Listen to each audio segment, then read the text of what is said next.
Today was day 2 of the dashboard, instrument binnacle, and center console reupholstery project.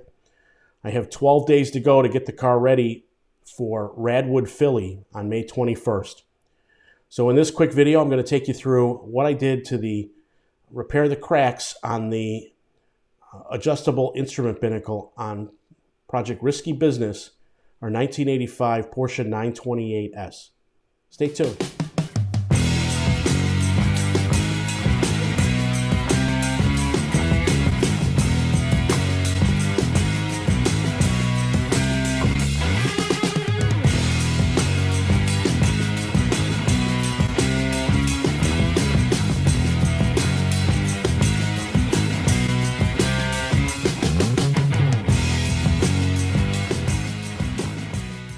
All right, over the next couple of weeks, I'm going to try to keep to a daily cadence of videos on what I get done every day. Today, I thought I'd start small. There were a number of cracks on the instrument pod.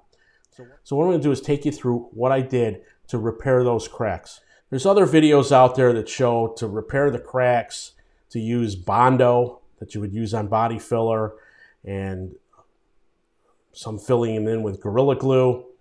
I did some research and I found a company called Polyvance that specializes in using and providing materials that are specifically designed to repair cracks in the urethane foam and vinyl layer on dashboards such as what I'm dealing with right now. So I am using the Polyvance products. I am not endorsing them at this point. I bought them out of my own pocket.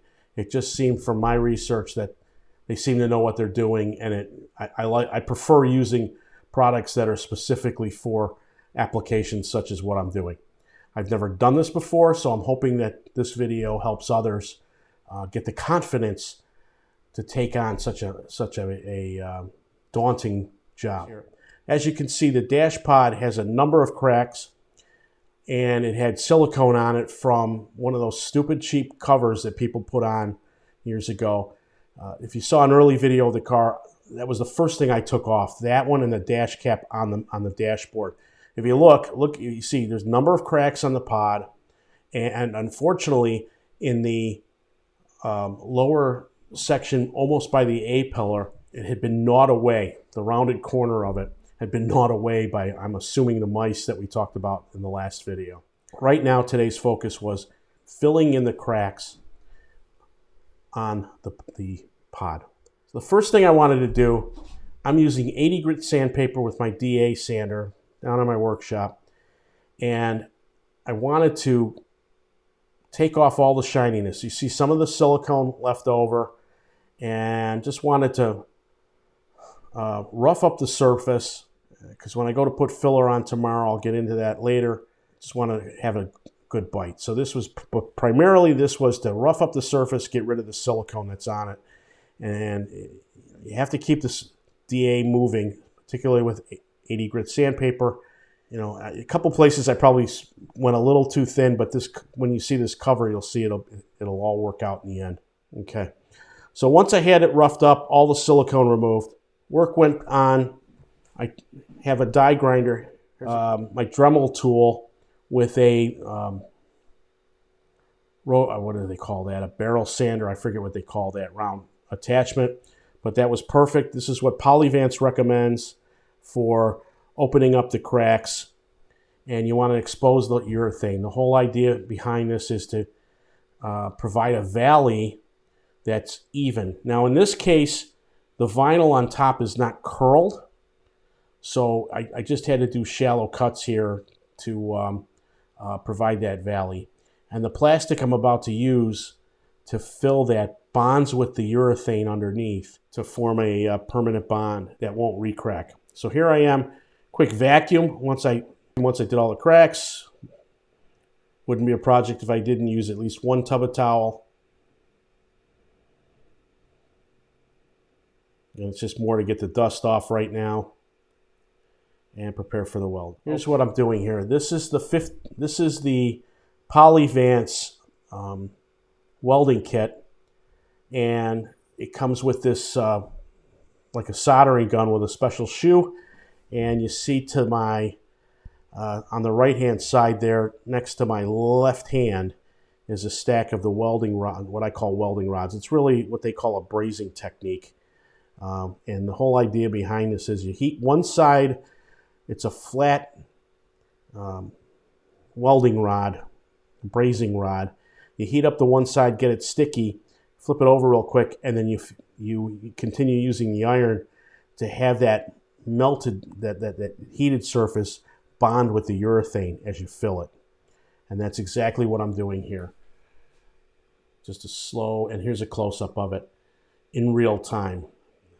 This is what you do here. So the gun is heated, it's melting one side of the rod, and then it sticks in, and then you smooth that over. That's basically the process, and here it is sped up 4x as I go through. And everywhere you see beige, that's what I had to go through to fill those. Heat one side, flip it over, put it in, and fill. That's the process. The biggest job was this corner. This is the driver's side corner closest to the windshield. And I used almost 3 of these soldering sticks, if you will, welding rods, whatever you want to call them, and had to build up what was a chewed out area. And so I just took my time and slowly build that out. This doesn't have to be perfect. Remember, this is going to sit underneath a cover, a new cover that I got from Classic 9 Industries. So the whole idea behind this is to get it built up and get it as smooth as possible so that it's no imperfections showing underneath. Because if this is not glass smooth, when I go to glue down the new pod cover, it will show through. So there's a good shot of all the cracks filled, and it's rough now. So now that I've got the welding rods in and all the cracks filled, tomorrow I will sand that down, and I will use Polyvance's special dash filler. That's a version of Bondo, if you will, for this kind of application. It's much more flexible than your typical Bondo you'd use on sheet metal. And the theory is that it can expand and contract with the dashboard as it heat cycles. So tomorrow is going to be sanding this down with those rough things. If I have any low spots in those black crack areas, I'll fill those with more of the welding rod. And then once I'm satisfied with that, I will do a skim coat of the Polyvance Bondo, and we'll get that sanded, and it will be ready for the cover. So there's day 2 in a nutshell. Thanks for watching. If you're finding these videos helpful, please press the like button. And if you haven't done so, I encourage you to press the subscribe button so that you're notified whenever I post a new video. So a lot of content coming up over the next 2 weeks in preparation for RADWood Philly. So thanks for watching, and we'll see you soon. Take care.